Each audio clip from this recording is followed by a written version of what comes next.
I was still foggy at 8:32 this morning from the rush of lunch making, dishwasher unshackling, and child-to-school shepherding that I do on weeks when my daughter is with me, when my phone chimed with a text. Who would have thought? The golden couple already split. I didn't think they would stay together forever, but I would have guessed they'd be too embarrassed to quit so soon. I forgot it's reality TV.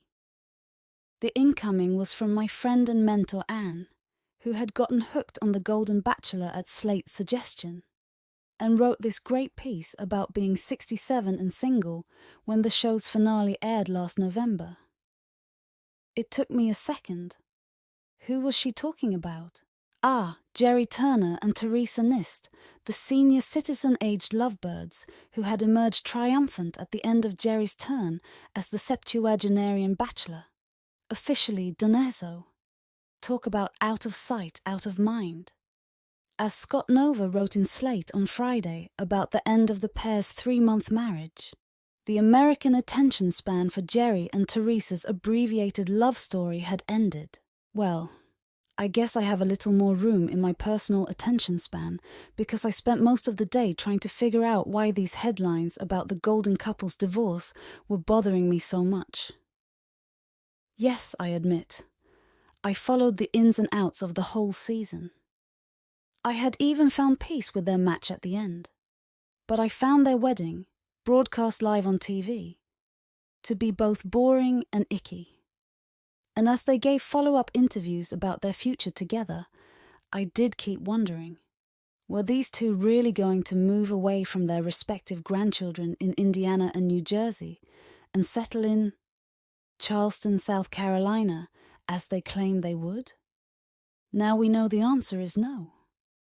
Per their rehearsed announcement on Good Morning America on Friday morning, they are Splitsville. But I refuse to call it a divorce. At best, it is a divorce, the same way their relationship was a marriage.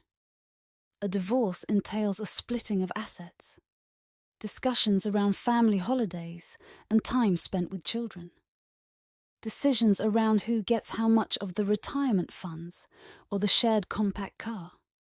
A divorce requires difficult decisions, notably to end a marriage.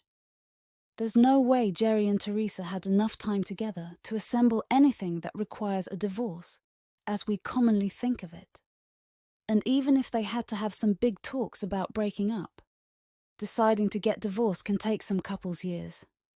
How many discussions could there have truly been? They got married in January. Now, it's possible they'll have an argument over that Golden Bachelor money, but I doubt it.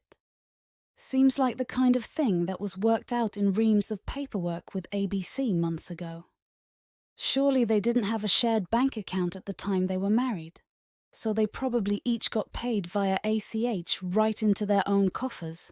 No stress there. In case it is not clear by now, I'm speaking from experience. I am divorced. And I probably have one of the best divorce stories you will ever hear, in that my ex-husband and I are incredibly close, devoted co-parents, and forever family. We have keys to each other's houses, and we see each other all the time. Last weekend, our daughter stayed home with my second husband while I went to see a concert with my first husband.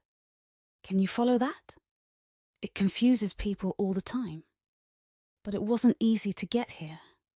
It was hard because getting divorced is really hard.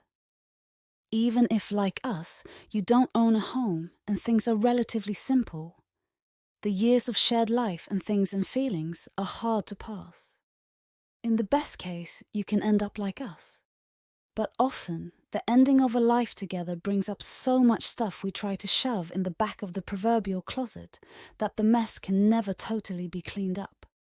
Every divorced person I know tries their best.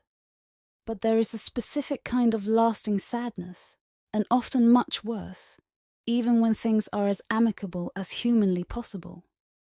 I am not sorry that Gerry and Theresa will be spared this lasting rubble. But let's call the end of their marriage what it is. A breakup. They couldn't decide on where to live, and things didn't work out.